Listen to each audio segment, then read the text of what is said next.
E aí, gente, tudo bem? Vamos dar sequência à nossa série de lives Mulheres Maravilhosas e Longevidade. Hoje nós vamos conversar com a psicóloga Isabel Pimenta sobre longevidade e mente sã. Quem é que não quer viver muito com saúde e preservadas todas as suas capacidades cognitivas? Eu quero.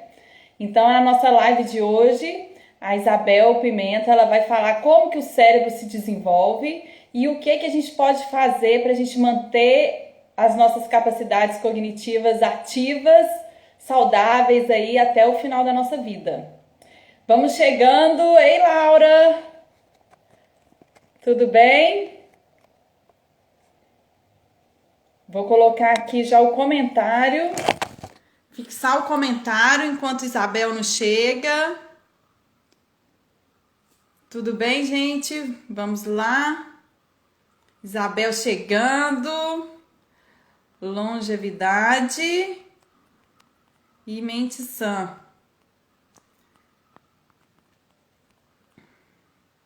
Ei, Paula.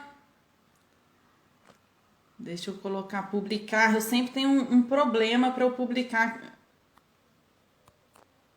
Ah lá, fixar comentário. Pronto. Luna, vivendo 50 e mais, é isso aí, todos nós queremos. Gente, contar aqui para vocês da Isabel. Antes de eu aceitar ela aqui, eu vou contar. A Isabel é uma pessoa muito sortuda na vida dela, pessoa cheia de sorte. A gente conhece desde o jardim da infância. E a gente estudou juntas na escola, já, né, na parte do jardim da infância. Depois a gente foi pro colégio, estudamos juntas no colégio aí a vida inteira. E depois ela ainda teve a sorte de fazer a faculdade comigo. E depois de ser minha chefa numa universidade, gente. É muita sorte para uma pessoa só. Não é um karma, não. É sorte. E eu também, né, gente? Tenho sorte porque é uma amiga que eu uso. Eu uso, minha confidente. Então, estamos aí nessa vida, né, Bel? Eu não tô antes pra você não falar nada. Mas Ao eu vou contrário. falar. Você acha que eu não vou falar? Tanto que eu tenho sorte. Aonde eu vou, ela vai comigo, gente. Aonde eu estou, ela tá junto, né, Sá? Pois é. É, Mas isso que é bom, né? As amizades verdadeiras aí. agora a gente se encontrou aí depois da psicologia, no curso superior. Mas aí ela forma, você acha que vocês acham que ela me deixa em paz? Deixa não, olha só. Olha eu aqui. E ela é assim, você vai fazer uma live comigo. Ela não convida, convida. É uma imposição, gente. Mas é um A sorte é prazer. que A gente combina. eu gosto, adoro as amigas inteligentes que falam, gente, vamos fazer uma live, quero agora.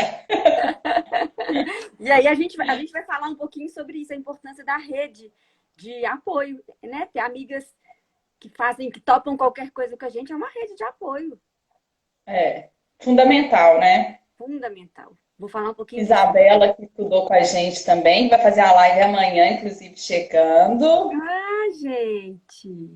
Aliás, essa série de lives muito boas. Eu também Nossa, tô achando. assisti várias, achei muito legal. Muito bom, né, a gente poder falar sobre isso abertamente e trazer informações para as pessoas, porque todo mundo quer viver muito, mas sem olhar, né, colocar uma cortina assim fechada para alguns problemas que a gente pode ter, para uma evolução natural, né, um envelhecimento natural do nosso corpo. Que se a gente quer viver mais, a gente vai ter que conviver com partes da gente que entram em declínio, mas outras tantas que a gente que estão até melhores, né? E é interessante você falando, porque assim, fica parecendo que eu quero viver mais. Então, o fato de eu querer já faz com que eu viva mais. É como se a gente não tenha que fazer nenhum esforço, como se a gente não tenha que se preocupar com isso, né? Então, se eu quero viver mais, está posto o meu desejo aí, então por que não? E a gente vai falar um pouquinho de fatores de risco e de proteção. Claro que existem situações que escapam dos nossos controles. Mas a psicologia, a medicina e as outras áreas da saúde estão cada vez mais entendendo que existem muitas coisas que podem e devem ser feitas para melhorar a nossa longevidade, a nossa capacidade de viver mais e viver melhor. Eu acho que isso também é muito importante. É a capacidade de viver com qualidade de vida. Eu acho que isso também é interessante. Não é só viver mais e por muito tempo, né? Porque viver muito com problema, né, acamado, né, com demências aí, não é o sonho de ninguém, né? Assim eu espero, né? Ô, Bel. O que a gente pode fazer? Eu queria também, Carol, porque se eu te chamar de Sá, o povo vai achar que é bem mineiro. Gente, ela vai me chamar de Sá porque ela me chama de Sá há mais de 30 anos, tá? Sá é de Carolina Salete. Pode chamar. Senão você vai ter que ficar pensando nisso. Pois aí eu vou desconcentrar. Só para dizer também das pessoas que estão entrando aqui, tem tanto de aluno, ex-aluno, psicólogos, que as meninas do Escuta Aqui, eu vi que estão todas com a gente. Então, agradecer também a participação. Como é bom a gente... Nesse horário, né? Assim, no intervalo do almoço. Então, a Tiz, que acabou de entrar aí, ó, acabei de ver. Tia. Não é isso. Ô, Bel, eu também vou chamar ela de Bel, porque ela é Bel para mim há mais de 30 anos, gente, não é Isabel. Bel, eu queria que você falasse, assim, além de ser minha amiga desde o jardim da infância, né? Quem é você? Para quem está aqui que ainda não te conhece, saber, assim, por que que eu te chamei, que não foi só pela amizade, entendeu? Tá, entendi. Então, além da gente ser amiga da vida inteira, eu sou psicóloga clínica, sou mestre e doutora em ciências da saúde e a ênfase em criança e adolescente pela Faculdade de Medicina da UFMG. Sou professora de graduação de cursos de psicologia e de graduação também, de curso de psicologia e neurociência. E atualmente eu estou no Centro Universitário UNA e dentro do grupo Anima, que é o grupo gestor da UNA, UniBH, eu coordeno o projeto de saúde mental do grupo todo para saúde mental de universitários, que chama Entre Laços, que também é um programa muito interessante. E aí, dentre as minhas áreas de atuação, tem a perspectiva do desenvolvimento humano. E aí, por isso que a Sá, além de ser minha best friend, também me chamou, falou, olha, talvez ela possa falar um pouquinho de cérebro, longevidade. E aí, então, a gente vai conversar um pouquinho, e vocês estão vendo que é essa conversa super formal, né? Nós duas somos muito formais. A gente até tenta, mas a gente não consegue. Mas a ideia é isso, assim, que vocês façam perguntas, que vocês entendam um pouquinho, né? Por que a gente está falando aqui dentro de uma série que a Carol se propôs aí de mulheres... Como é que chama a série, Carol? Mulheres Maravilhosas e Longevidade. Então, a gente vai falar... Ó, é nóis! A gente vai falar isso, assim. E já foram feitas algumas lives aí com médicos, com médicas, com outras pessoas, que eu vi da Sara, vai ter da Diana, eu já teve... Tem a nutricionista, fisioterapeuta, a Isabela da leitura corporal. E aí sempre pensando nessas perspectivas da longevidade, e aí nós vamos falar hoje aqui desse cérebro ao longo do desenvolvimento, e que ao longo do desenvolvimento sofre interferências, que vai mutando, que vai mudando, e como é que a gente pode pensar desde o comecinho da nossa vida nas perspectivas ou nas intervenções que podem ser feitas para que a gente vá envelhecendo com essa mente sã. Isso. Então vamos. Com a palavra. Então a primeira coisa que eu queria desmistificar é o seguinte: a gente ouve um grande mito de que a gente usa só 10% do nosso cérebro. Esse é um grande mito. A gente usa toda a capacidade dele. Os estudos é que ainda estão melhorando e a gente ainda vai aprender muito sobre esse órgão, mas a gente usa o que tem para usar. Então, a gente desconstruir assim, não, eu preciso fazer mais porque eu uso só 10%. Eu tenho que criar tal ginástica cerebral porque eu uso só 10%. Isso não existe, tá? Então, a gente tem, em média, 86 bilhões de neurônios que são, né, estruturas que nos ajudam, que fazem a captação, a transmissão e o armazenamento das nossas informações. E isso é muito importante, a, a parte do cérebro que faz todas essas... tudo isso que a gente entende como pensamento, como tomar de decisão, como atividades cerebrais. Aí, o que eu estava pensando? Como professora de desenvolvimento humano, a gente tem que pensar que nós somos seres biopsicossociais. Então, quando eu falo de um cérebro ou de uma mente sã, eu preciso também pensar num corpo são, num corpo saudável. Uhum. Nós somos... É uma máquina, né? E corpo, mente, espiritualidade, social, são engrenagens que se complementam. Não existe uma mente sã com um corpo adoecido. Não existe corpo saudável com uma mente adoecida. Então, é muito importante a gente entender isso, porque o adoecimento de uma dessas engrenagens implica no adoecimento da outra engrenagem. A gente sabe hoje, inclusive, de uma relação muito importante e muito forte, por exemplo, do intestino com o cérebro. A gente tem produções de neurônios também no intestino. Então, os neurônios, eles não existem só no cérebro, tá? E aí a gente tem também, então, mente sã, corpo saudável e um contexto social estimulador e protetor. Isso, gente, funciona muito, especificamente ou principalmente para crianças e idosos. Então, o contexto social precisa proteger e estimular todos nós, todas as fases do desenvolvimento, mas especialmente crianças e idosos. Oi, Dani. A gente vai ver que crianças e idosos são, dentro dos nossos ciclos, sujeitos muito mais vulneráveis, muito mais sensíveis ao contexto social. Então, por isso que a gente tem que ter políticas públicas, inclusive, que protejam. Quando eu falo do contexto social, estou dizendo isso, tá? E aí, o que a gente vai entender como desenvolvimento humano? O estudo do desenvolvimento humano é a parte da psicologia ou a parte das ciências do... Ei, Bela, te notei. A parte da ciência que estuda como as pessoas mudam ao longo do tempo e como elas se permanecem iguais. E eu acho que essa é uma definição muito interessante, porque ao longo do tempo a gente muda, mas a gente permanece uma essência. A gente também a gente não muda totalmente, né? Carolina Salete é minha amiga desde quando a gente tem 7 anos. A Dani também é nossa amiga desde mais ou menos por aí. Nós somos as mesmas, enquanto essência, enquanto personalidade, mas a gente já mudou demais. Se nossos cabelos falassem, Carol Salete, vocês não iam acreditar. Então, a gente vai mudando ao longo da vida. Essa mudança, ela é super necessária.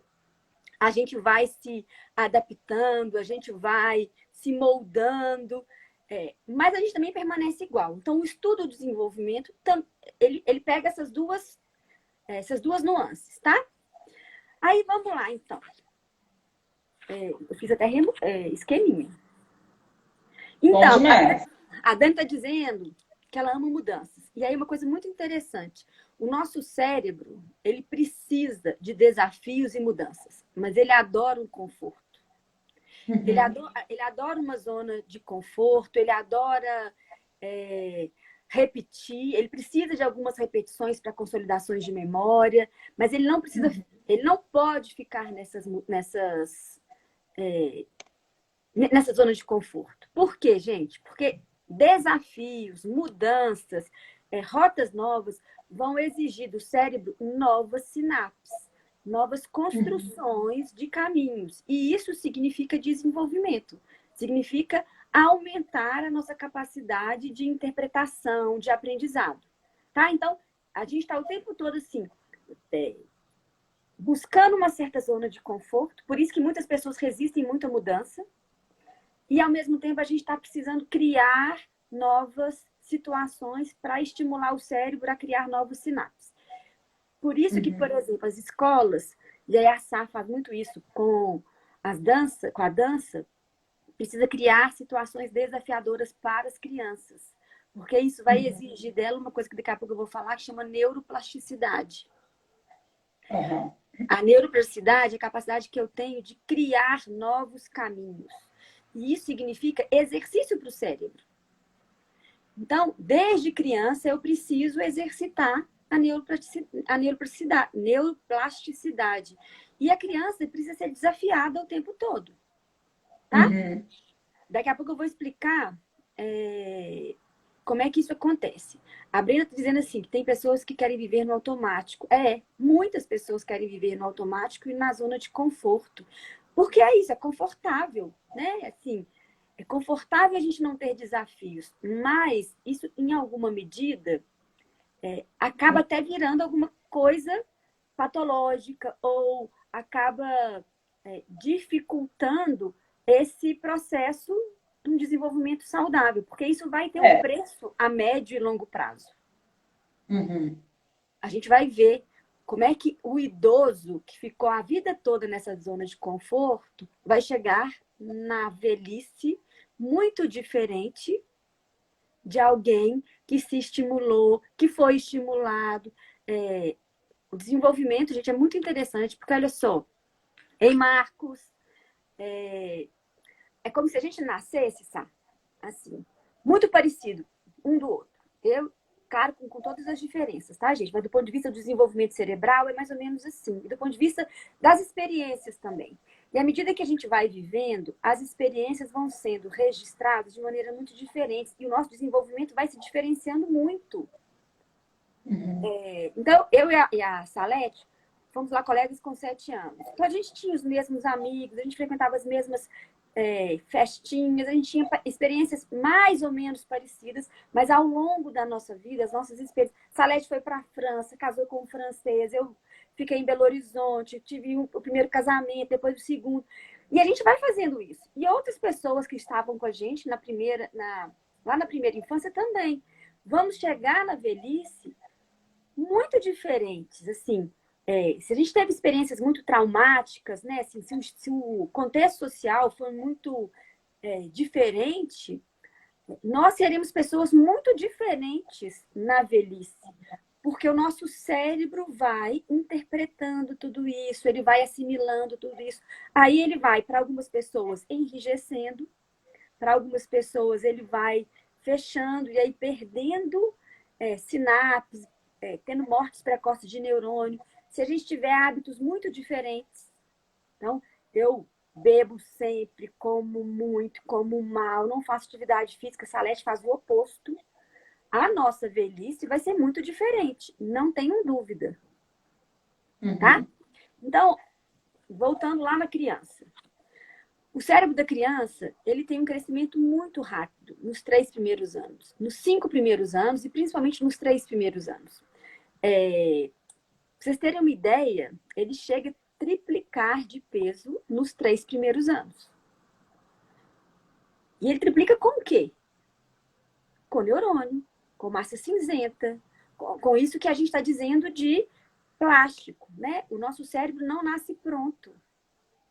Por isso que a cabecinha de um recém-nascido é pequenininha e vai crescendo. Por isso que elas têm a moleira. A moleira é justamente o espaço para ele poder crescer. E crescer em sinapses, em estruturas.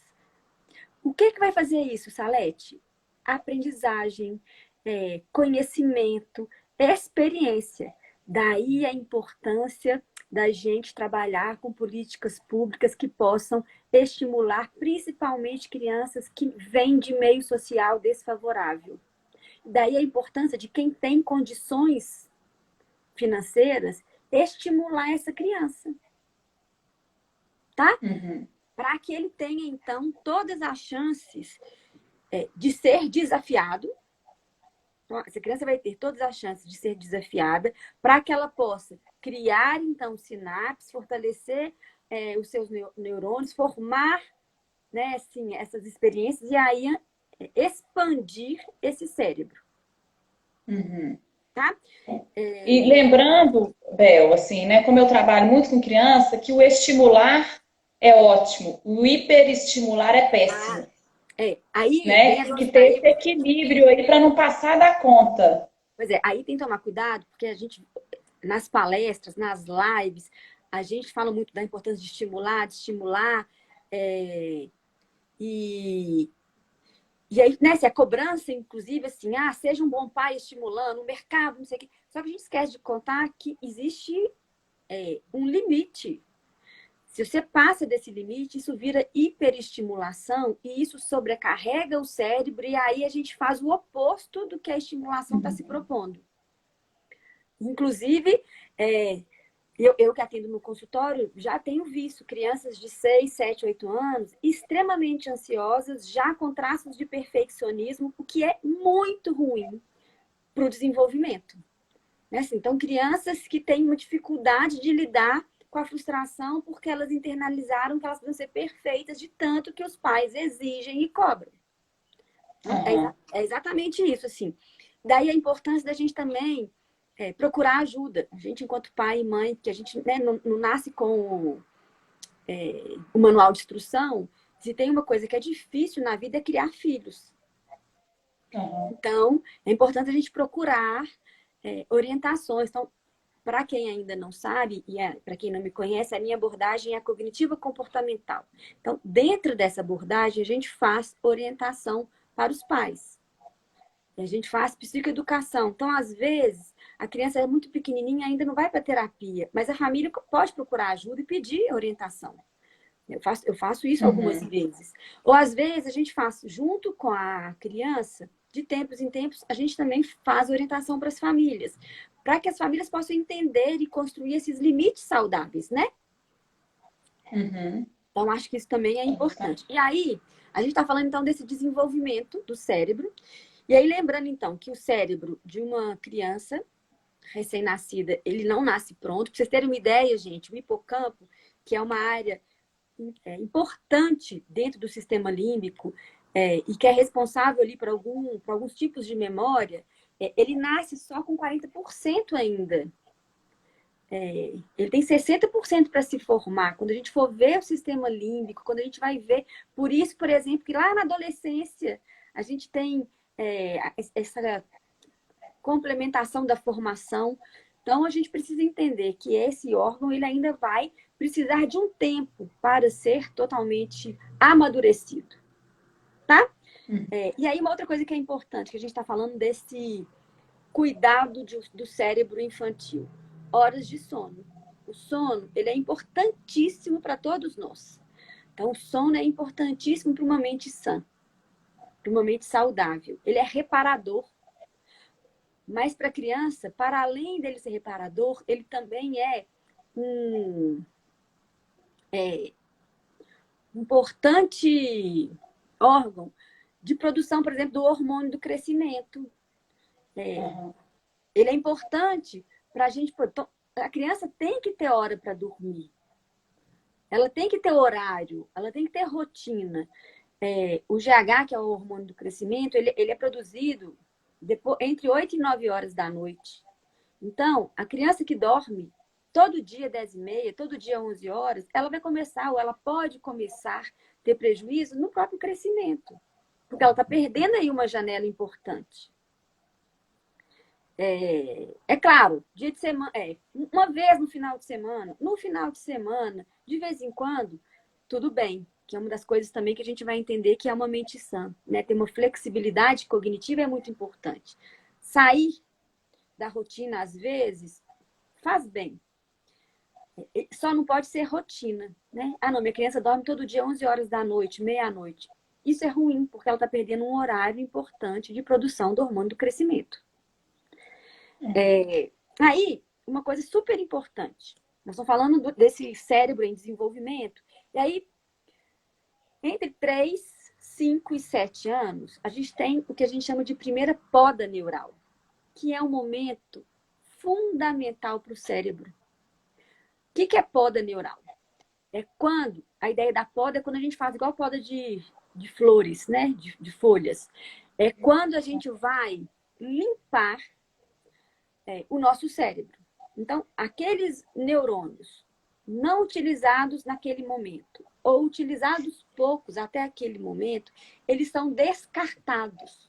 Para quê? para que o nosso cérebro foque nos neurônios que estão sendo utilizados, para que ele não disperse sua energia, criando sinapses que não vão ser utilizadas, criando ligações. Então, olha como que o cérebro é inteligentíssimo.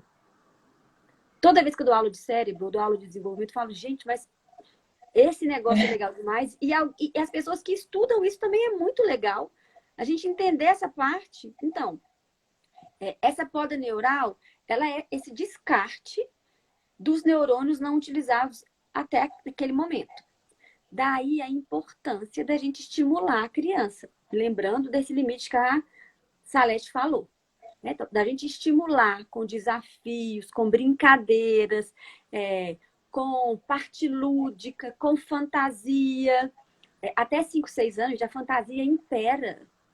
Né? Eles estão no desenvolvimento, lá de acordo com Piaget, que o concreto ainda, eles estão ainda tentando entender o que é o simbolismo, estão ainda no pensamento concreto. Quando você fala assim, põe o seu bichinho pendurado no sol, eles morrem de dó, porque eles imaginam o bichinho pendurado no sol. Eles não entendem metáfora. Então, é para usar e abusar da fantasia. Isso é estimulação, de um jeito super legal para eles. Aí, então, com essa poda neural, a gente está, então, focando nos neurônios que serão utilizados. Aí, olha que interessante. Muitas pessoas hoje, inclusive eu estava vendo um artigo recente dizendo da preocupação de neuropsicólogos, neurologistas, profissionais que trabalham com o desenvolvimento infantil na pandemia. Porque na pandemia, muitas das habilidades que eram estimuladas e aprendidas nas escolas de dança, no convívio com os amigos, ficaram aí um ano e meio sem serem praticadas. Vendo tablet. Que, em determinada medida, é uma estimulação? Mas quando ela é exclusiva, ela pode trazer problemas. E aí, então, crianças de 3, 5 e 7 anos estão vivendo as podas neurais. O que vai acontecer? A gente não sabe agora. Mas existem estudos, muitos começando a ser feitos daqui para frente. Mas a gente sabe que tem aí, né, uma geração inteira que vai ter comportamentos diferentes. Né? Nós todos, inclusive, porque nós adultos também fomos afetados, com maior número de transtornos de ansiedade, transtornos de depressão, burnout. Então, nossa geração também foi afetada. Idosos, com demências precipitadas. Então, então tudo isso vai vir. Essa conta vai tem ter que efeito chegar. O Marcos está falando aí, o Marcos foi meu aluno e o TCC dele foi a relação do cérebro com as tecnologias. Então, as tecnologias são ótimas também a partir de um tempo. Né? Depois, a gente começa a ter os prejuízos. Então, a poda, ela acontece nessa fase. A primeira poda, entre 3 e 7 anos, tá?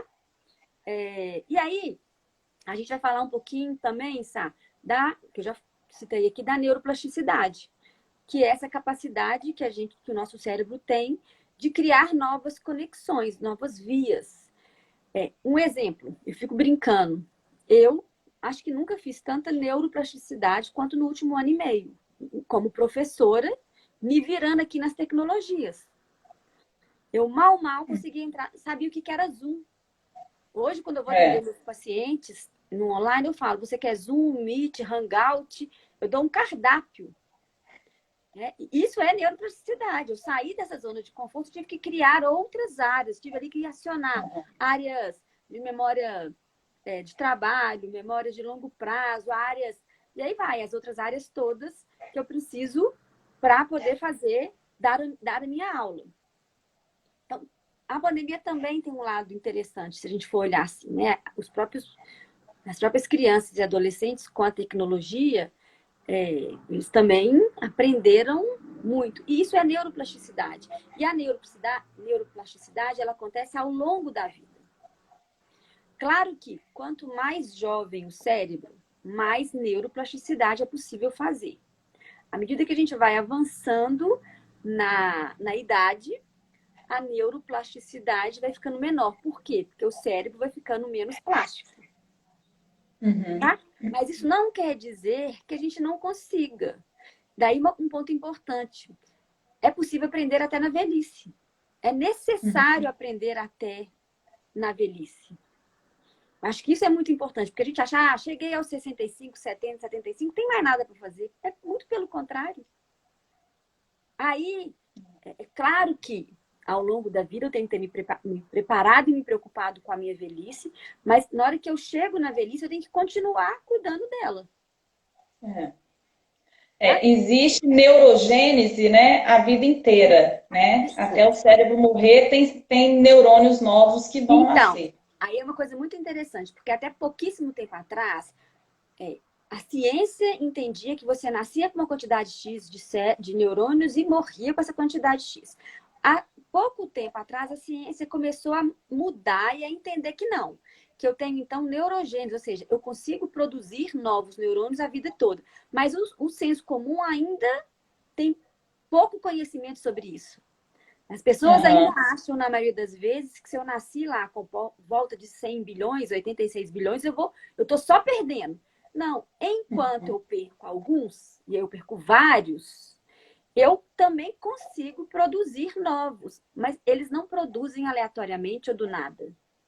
Eu preciso Uhum. fazer um esforço. Como que eu faço esforço? Incentivando, criando esses desafios, aprendendo coisas novas, estudando. Quando eu vou falar do Uhum. cérebro do idoso, eu vou falar um pouquinho de reserva cognitiva, que é um conceito super interessante, tá? Então, eu acho que é isso. Aí, a outra coisa também, que até 15, 20 anos atrás, entendia-se que depois da infância, o cérebro estava formado, tá tudo certo. Depois ali de 5, 7 anos, teve a poda neural, acabou. Não, a gente sabe que ele continua crescendo, se desenvolvendo, ainda por um tempo. Principalmente até os 20 anos, 20 e poucos anos, do ponto de vista de estruturas mesmo, de funcionamento, tá? Depois a gente vai mexendo nas qualidades e aí a gente vai tendo mais algumas outras características. Mas olha, na adolescência acontece a minha segunda poda neural. Então, também é aquele momento de que, até agora, o que eu usei, o que eu usei pouco, para eu, então, focar naquilo que eu estou usando muito. E aí, Uhum. tem um TED Talk muito interessante que eu passo nas minhas aulas de desenvolvimento que fala do cérebro adolescente, que é muito interessante porque ele explica por que, que o adolescente é egocêntrico, por que, que ele é impulsivo, por que, que ele é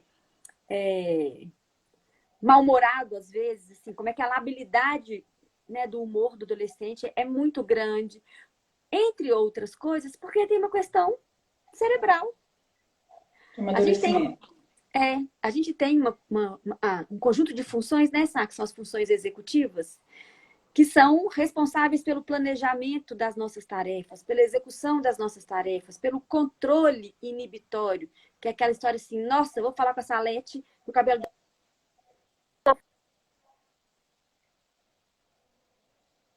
Então eu vou guardar e falar, não vou falar Ai, isso. você travou para mim. Peraí, você travou para mim, não sei se você travou para outras pessoas. Você ia falar do meu cabelo e o negócio travou. O que que tem meu cabelo? Gente, vocês estão ouvindo? Ou eu posso continuar falando mal dela? Voltou? Voltou, voltou. A Agora eu Tati tô está te vendo. perguntando, Tati, você vai colocar no Google assim, ó, TED Talk, que são vídeos que fala disso, Aí, de... É só vocês perguntarem, gente, vocês colocam no Google, TED Talk, como é o cérebro do adolescente, eu acho que aparece assim, tá? Eu cérebro estava do falando isso, adolescente. sabe, do controle inibitório. Vocês estão ouvindo agora? Sim, agora sim.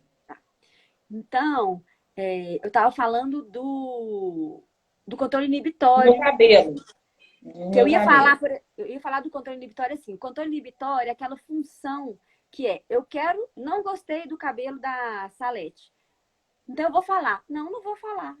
Por quê? Porque não vale a pena, porque ela não me perguntou, porque ela vai ficar triste. Então eu vou controlar a vontade que eu tenho de falar que eu não gostei. Esse controle Uhum. chama controle inibitório.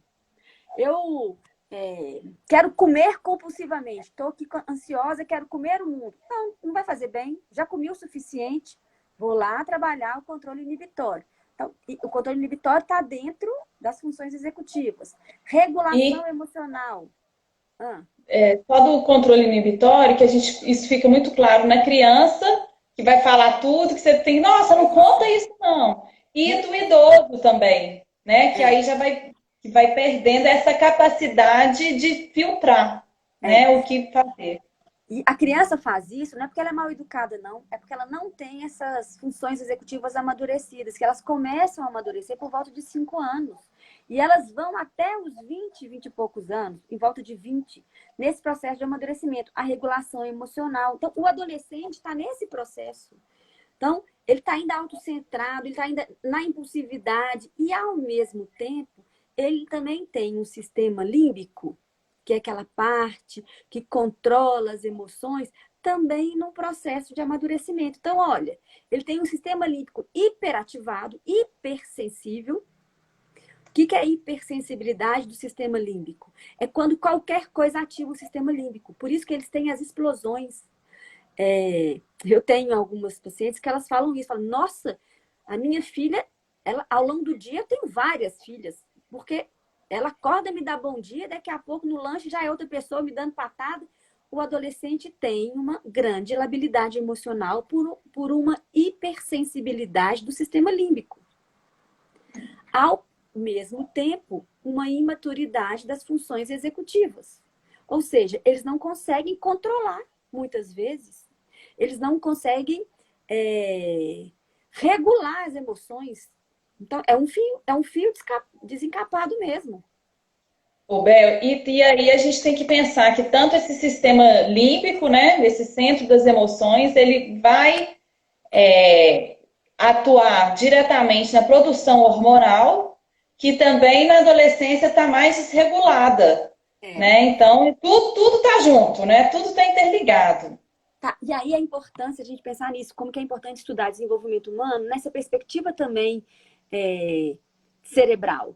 Porque senão fica parecendo só assim, é ele que é chato, nossa. E aí, gente, uma coisa que eu trabalho muito com adolescente, uma coisa que eu tenho tentado quebrar, a ideia de que todo adolescente é aborrecente. Também tem um vídeo daquela Casa do Saber muito interessante de um psicanalista. E eu sou ótimo, porque eu não lembro nenhum nome de tudo que eu indico. Mas eu vou tentar lembrar ao longo da live que ele fala justamente isso. Essa ideia de que todo adolescente é aborrecente é uma construção social que vem lá da década de 60, porque lá na década de 60 existia um movimento dizendo isso. Para ser adolescente tem que ser rebelde. Aí tinha o James Dean, aí tinha todo o movimento do rock. Então adolescente tinha que ser opositor. E, na verdade, isso não precisa ser uma característica da adolescência. O adolescente que você convive é o resultado da criança que você criou. Olha que interessante, Sá. Se você estabelece uma relação de diálogo, se você estabelece uma relação de abertura, de companheirismo, você aumenta, porque no desenvolvimento humano a gente nunca fala de determinismo, mas você aumenta as chances de passar pela adolescência de seu filho de uma maneira menos traumática para ambos. Porque a adolescência é uma fase, Salete falou, de muitos hormônios, de muitas mudanças, de muitas contraposições. O adolescente ele vai se contrapor aos seus pais para se igualar aos seus pares. Né? Ele precisa estar com os amigos e, para isso, ele precisa afastar dos seus pais. E eu falo muito isso nas palestras que eu dou e quando eu estou conversando com os pais dos meus adolescentes, que na pandemia eles têm sofrido muito, porque a pandemia inverteu a lógica da adolescência. A pandemia afastou os adolescentes dos seus colegas e trancou os meninos e as meninas com seus pais.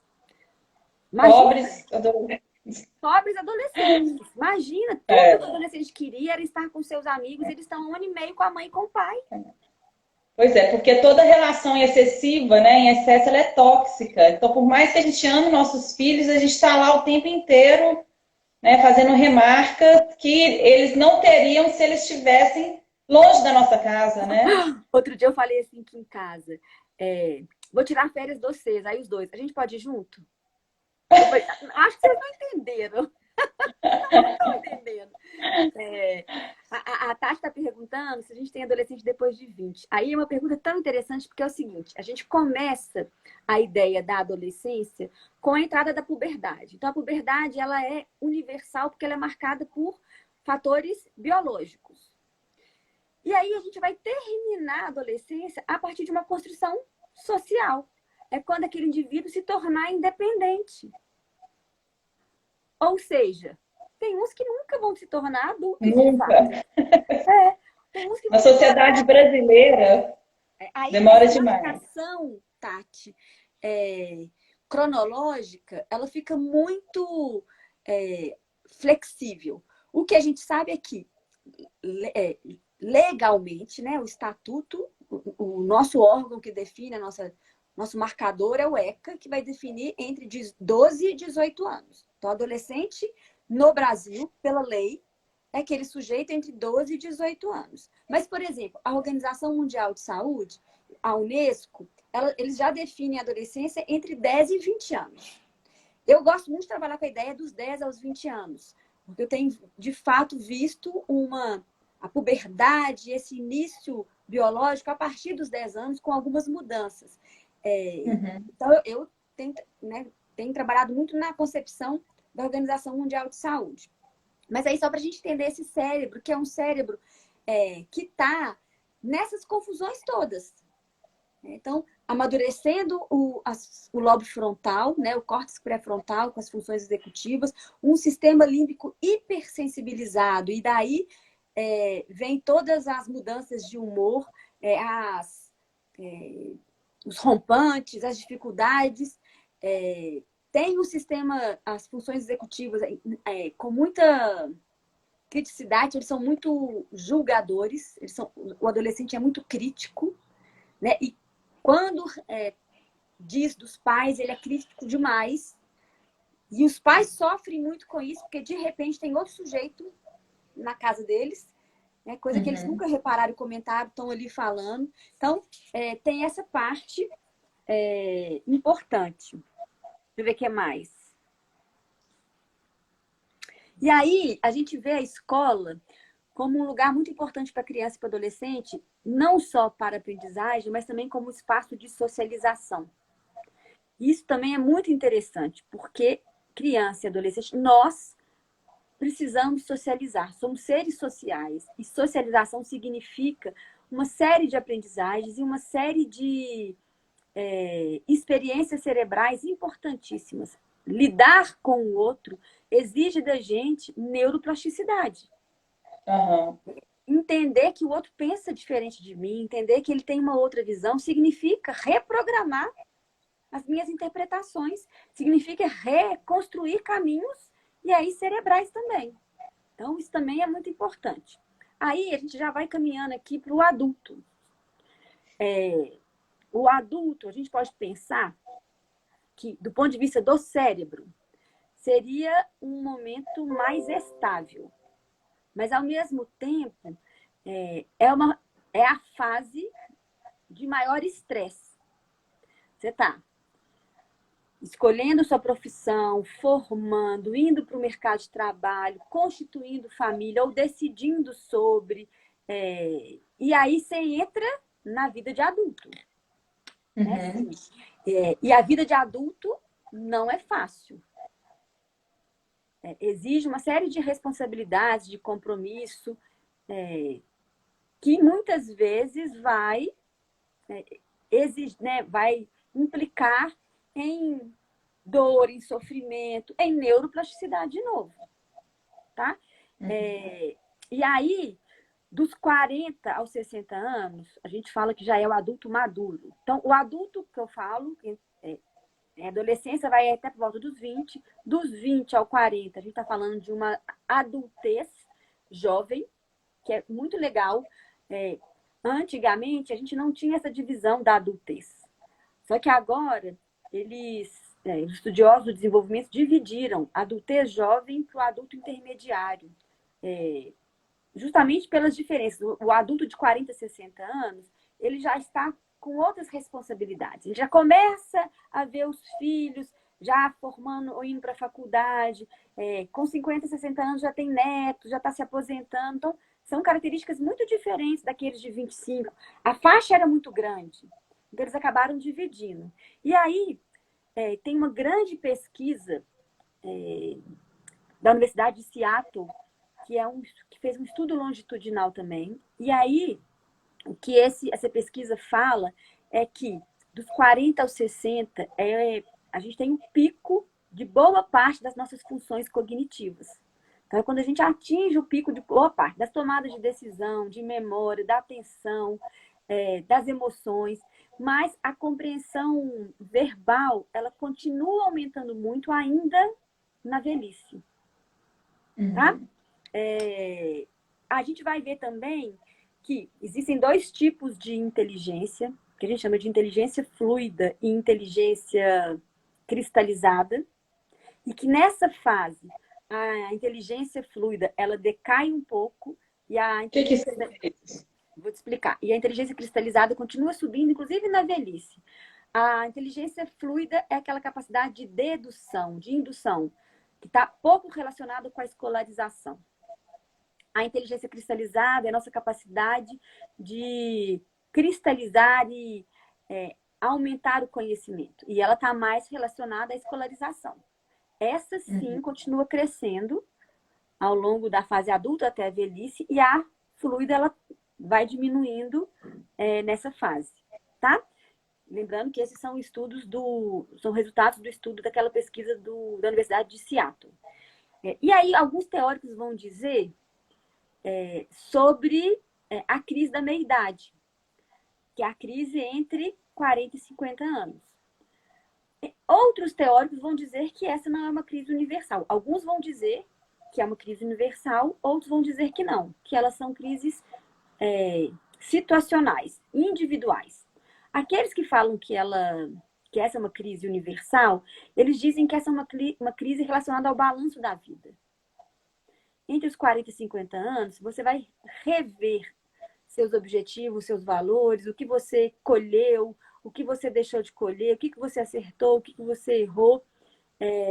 Então, eles vão dizer dessa crise da meia-idade.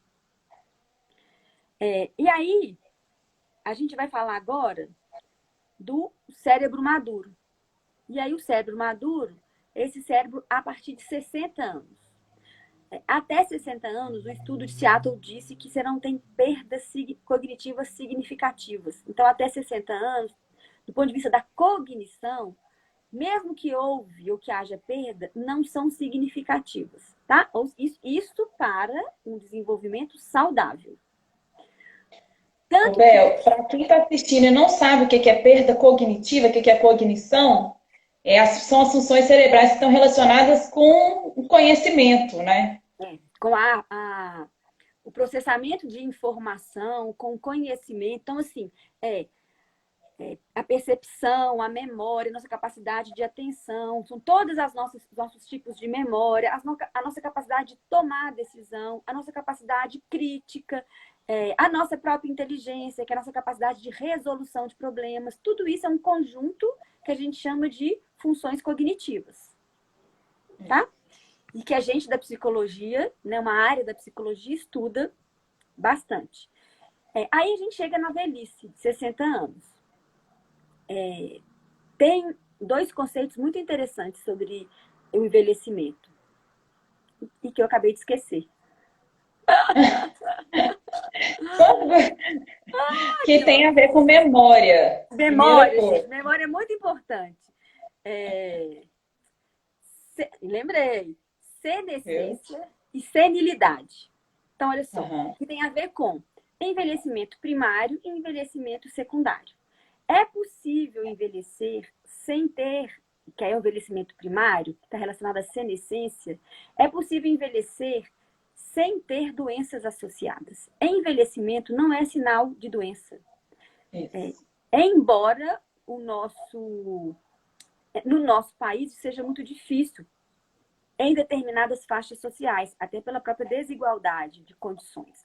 Mas a gente tem de desconstruir essa ideia, que também é cultural, das sociedades ocidentais, de que a gente chegou na velhice e adoeceu. Não, chegar na velhice aos 60 anos com uma hipertensãozinha, uma diabetes tipo 2, tranquilo. Não, chegar lá na velhice só com colesterolzinho alto, tá de boa. Não é assim. A gente pode chegar aos 60, 70 anos sem ter nenhuma doença associada. Isto é senescência. Isso é envelhecimento primário. Quando eu tenho doenças associadas, eu estou falando de senilidade, que aí são as doenças já das demências ou de uma outra doença associada. Tá? Agora, uma coisa que eu falo muito, e aí eu tenho vários alunos que vão confirmar. Então, vocês podem colocar aí no chat, é mesmo. Eu não me preparo para a velhice velho ou velha. É na adolescência, na fase da adultez, que eu vou preparar para a minha velhice. Eu não vou dormir jovem e acordar velha. O desenvolvimento é um processo contínuo. Eu estou envelhecendo todos os dias. Então, para eu me preparar para a minha velhice, tem que ser agora enquanto jovem. O meu estilo de vida é que diz da velhice que eu quero ter. Então, é isso que faz pra gente. A Marina está perguntando para eu passar a receita da senescência. Vou passar. Eu faço? Não, mas posso passar. É o plantar hoje o que você quer colher amanhã, né? Atividade física, alimentação balanceada, horas de sono, com qualidade. Gerenciamento de estresse, isso é importantíssimo, Exatamente, né? A inteligência emocional. Exatamente isso que eu ia falar. Tentar se blindar o máximo do estresse, porque o estresse aumenta a oxidação das células, produz o cortisol, e isso acaba sendo uma bomba para o nosso cérebro. Estudos mostram que pessoas que, por exemplo, um dos fatores de risco para demências, e aí principalmente o Alzheimer, é depressões crônicas. São doenças psiquiátricas associadas. E aí é importante a gente cuidar. Por isso que eu comecei a fala de hoje falando, não existe mente sã se corpo não está saudável. Não existe mente sã, corpo saudável, se eu não tenho um contexto social estimulador e protetor. Somos seres biopsicossociais. Então, a gente precisa entender que essas engrenagens funcionam juntas. Aí tá uma coisa importante, a alegria de viver, né? Esse tem que ser um compromisso nosso. Né? O que me deixa feliz? Então, tirar a vida para dançar, né, Carol? Marina, com certeza. É isso, assim.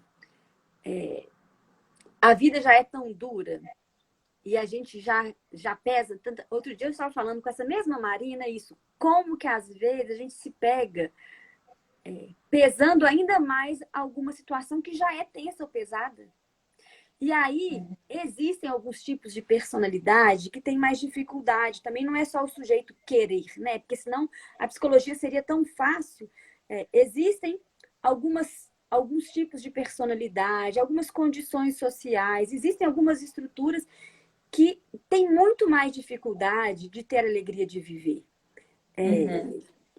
Né? Tem gente que já viveu tanta coisa na vida que é muito difícil eles conseguirem, inclusive, se permitir ter a alegria de viver. Então, aí vem a psicologia tentando reestruturar esses pensamentos, tentando fortalecer as crenças positivas e tentando diminuir as crenças limitantes, tentando fazer com que esse sujeito, de fato, pense mais nesse olhar positivo, com uma visão realista, mais efetiva e proativa do que na paralisação, no medo, na culpa. Então, isso tudo são condições para o envelhecimento, pela senilidade ou pela senescência.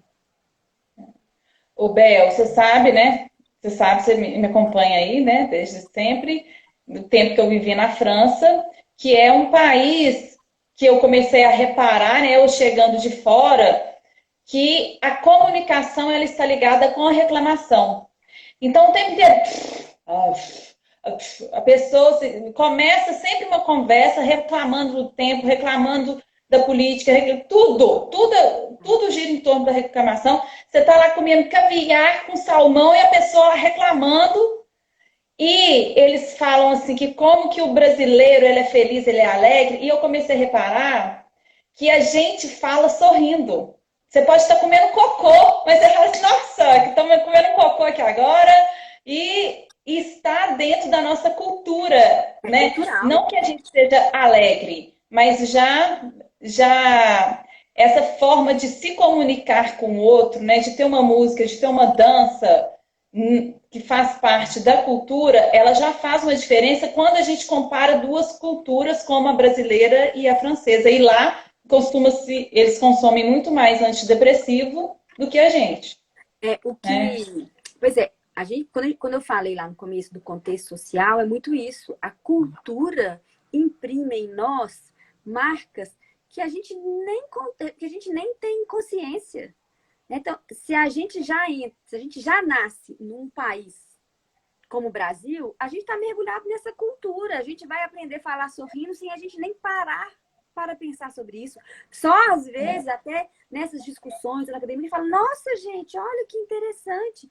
Se a gente mora na França, essa cultura está ali enraizada, né? Nós somos a nossa cultura também. A gente está dentro desse meio e isso vai sendo internalizado. Então, acho que isso também a gente tem que refletir, pensar, e a psicologia vem para ajudar e amparar essas pessoas. Então, também eu tenho quem me acompanha sempre, eu estou vendo já várias das meninas e dos meninos que me acompanham, sabe da minha frase, assim, pedir ajuda não é um sinal de fraqueza, é um sinal de inteligência. Olha que interessante. Eu vou ficar sofrendo sozinho? Se tem pessoas que estudam, eu vou ficar com um câncer sem procurar um médico? Mas saúde mental é cheio de estigma, né? É cheio de... E aí, Marina falou, é uma coisa que é interessante, olha, que às vezes, inclusive esse nosso jeito da cordialidade vem para nos alienar também, né, Sá? Porque aí Com a gente... certeza. Porque, olha só, lá na França, vai você andar no lugar errado no metrô. Eles passam por cima. É. Aqui no Brasil, você fica atrás rindo, fazendo piadinha, mas e vai ficando. Então, a saúde mental tem a ver com esse envelhecimento desse cérebro. A gente precisa cuidar da saúde mental para pensar em longevidade. E eu estou vendo que o nosso tempo está acabando. Ah, meu Deus, não, calma aí que a gente ainda não chegou muito no... Não é até Por 2 horas? exemplo, quanto tempo que a gente fez? 1 minuto agora. A gente começou. Olha lá, a gente já não controla o tempo. Não, é Ela é 1 hora e meia. criadora, mas não Tá controla, tranquilo, não. ninguém tem nada à parte para fazer. 1 hora e meia agora. Ô, Bel, Não, mas eu não posso eu 1 hora e meia, queria, né, não. eu queria chegar assim num fator, porque eu tenho recebido muitas mulheres com mais de 60 anos para vir fazer uma aula de dança, né? Então, assim, essa ideia dessa série de lives falando sobre longevidade para colher e informar essas mulheres. Eu tenho percebido o resgate que elas têm feito, né, ao procurar uma aula de dança aos 66 anos, é falar um sim para mim, sabe? Assim, eu sempre quis dançar e na juventude não pude, agora eu posso, eu estou aposentada. Aí tem umas que falam assim, Carol, você vem com essas aulas 7h20 da manhã, estou aposentada, eu não quero ter mais esse compromisso de acordar cedo. Então, e aqui como que tem esse despertar delas falarem assim, eu estou escolhendo uma atividade prazerosa. Eu sei que eu Para mim, preciso fazer atividade física, mas eu não queria mais puxar ferro porque eu agora estou escolhendo a qualidade de vida. Então, eu percebo assim que pelo menos esse público que tem chegado até mim são de mulheres que querem viver muito e querem viver bem. é. E aí, assim, nas nossas conversas, tem-se alguns medos. E um dos temores é ter uma demência, a pessoa ficar acamada fisicamente, a pessoa ficar dependente de outras pessoas. Então, eu fico pensando assim, o que que elas podem fazer hoje, né? Assim, quem já passou dos 60 ou na nossa geração aqui de 40, São que duas a gente coisas. tem que fazer para chegar com o cérebro saudável Então, aí aos tem duas 80, coisas. 90 anos? Tá.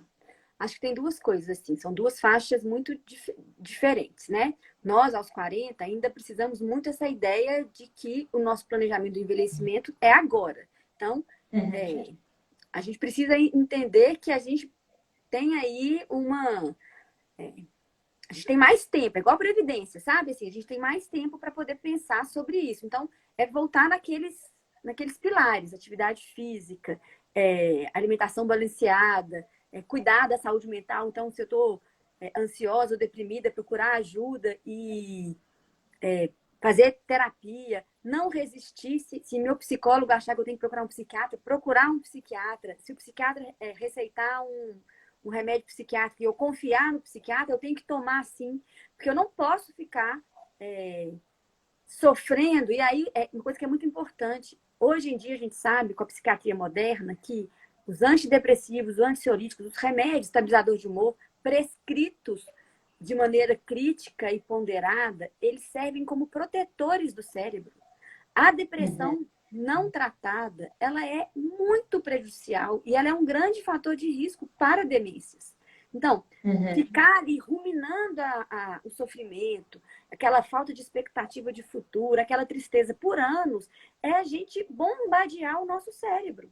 Então, Uhum. cuidar. Quando você fala assim, que essas mulheres estão querendo cuidar delas, isso é muito importante. O que eu converso muito com elas, né, que o estresse, o tanto que os hormônios eles influenciam o nosso corpo, porque no estresse tem a produção excessiva do cortisol, que é esse hormônio que vai prejudicar tanto os nossos músculos quanto o nosso cérebro. E quando a gente faz atividade física, a gente tem a produção da serotonina e da endorfina, que é a morfina natural do corpo. Então, além da sensação de bem-estar, a serotonina ela vai regular esse cortisol. Ixi, a Bel saiu. Né? Continuemos aqui que aí ela entra. A serotonina, ela vai regular o cortisol. Então, a gente tem assim que fazer atividade física não é só pensando na nossa casca, na nossa estética. A gente tem que fazer atividade física porque é um motor potente para a gente produzir hormônios, substâncias químicas que a gente precisa para a gente ter uma saúde mental e a saúde física. Então, eu acho muito, muito bom, assim, quando eu vejo as minhas alunas, o tanto que elas têm ganhado com isso, né? É lógico que muitas estão saindo de um sedentarismo aí de uma vida inteira, mas que quando elas começam a fazer, dão esse primeiro passo, o tanto que isso é libertador para todas elas. E aí, eu quis, né, fazer essa série de lives, chamar essas profissionais maravilhosas, porque essa série de lives ela vai anteceder também um lançamento que eu vou fazer agora, dia 10, que é a plataforma do Clube Wake Up, com todas as aulas que a gente gravou desde março do ano passado. E outras aulas que eu estou colocando nessa plataforma, que são aulas de 10 minutos, como do Second Day, não sei se vocês estão participando, que são essas aulas que eu solto gratuitamente toda segunda-feira. Deixa eu ver aqui, Bel chegou. E vão ter aulas assim de 10, de 20, de 30 minutos para a pessoa começar a mover o corpo. Se ela ainda não pode fazer no presencial, porque o presencial ainda tem o social, tem essa produção de ocitocina, que também é importante, né? Faz parte do nosso quarteto da felicidade. Mas o mexer o corpo e procurar uma atividade prazerosa que acolhe pessoas mais velhas, né, que vai estar lá dentro da sala, vai estar a sua tribo, é algo muito importante. Né, Belzinha? Isso. Voltou. Eu já nem lembro. A gente está falando disso, das suas alunas, e aí a gente pensar que, por exemplo, a gente hoje sabe que a escolaridade é um grande fator de proteção. Então, é o que a gente chama de reserva cognitiva. A reserva cognitiva, ela protege o nosso cérebro das demências. Mas a gente sabe que a alimentação, que a atividade física com prazer, então essas suas alunas é isso. E não ter medo do que vai acontecer. Isso é muito importante, porque a gente não controla o que vai acontecer. O que, que a gente trabalha, Sá? Com os fatores de proteção. Então, é focar nos fatores de proteção. O que, que eu controlo? É se eu faço ginástica ou não. É se eu como saudável ou não. É se eu tive uma vida boa e agora, sim, se não foi tão boa, daqui para frente vai ter que ser. Então, o medo, ele produz cortisol, ele inibe produção de dopamina e noradrenalina, ele aumenta a acetilcolina, ele paralisa a gente. Então, para que você vai focar no medo? Você não controla. Eu falo muito isso. O nosso foco tem que ser naquilo que a gente governa, naquilo que a gente controla. E a gente sabe quais são os pilares de proteção ou que aumentam a chance de uma longevidade. Então, o foco das suas alunas tem que ser nisso. Alimentar, se a gente fosse citar aqui, né, o que eu falei com as minhas alunas, a longevidade tem a ver com o que você põe para dentro e do que você põe para fora. O que você põe para dentro, né, como alimentação, como você vai nutrir o seu corpo, nutrir, né, não é comer qualquer coisa, nutrir mesmo. O que você vai se nutrir de relações, nutrir de uma né, maneira as geral. relações tóxicas, ou as relações que, né, tipo assim, você comigo, né, Belzinha? Olha, que coisa boa. Olha que alegria. Mas é mesmo. É bom eu saber que eu posso te pegar, te ligar e saber que tem gente que eu posso contar aqui. Na hora que o bicho pegou, quem é que estava lá? A gente. Pois é. E isso faz diferença. Eu queria só fechar com essa informação, então. Tem uma grande pesquisa de Harvard. E aí também, quem quiser, tem o TED Talk disso. Vocês vão colocar lá, como é que chama? Peraí, tem um nome. Do que é feito uma vida boa. Esse TED é muito legal. É a maior pesquisa longitudinal sobre o desenvolvimento humano. Ele avaliou durante 75 anos 724 homens americanos. Pegaram eles, então, na juventude, lá na adolescência, 17, 18 anos, e foram até 90, 75 anos depois. E a cada ano eles avaliavam uma série de marcadores, assim, todos possíveis. Se casou, se não casou, se teve filho, se não teve filho, qual foi o curso, de onde que vinham, onde estudavam, exames sanguíneos. E o que esse estudo demonstrou é que eram mais felizes. A percepção de felicidade estava naqueles que tinham transformado os colegas de trabalho em amigos, que tinham fortalecido as suas relações, que tinham tido rede de apoio social efetiva e funcionando. Então, o que a gente aprende com essa pesquisa? Que a gente precisa ter rede de apoio, né? Assim, viver isolado é um grande fator de risco para o nosso adoecimento. Isso é muito importante, ter alguém em que eu sei que eu possa contar, que seja um companheiro, mas que seja a melhor amiga, que seja um filho, que seja a vizinha, saber que eu não estou sozinha. Isto é um grande fator de proteção e de percepção de felicidade. Olha que pesquisa interessante. Muito interessante.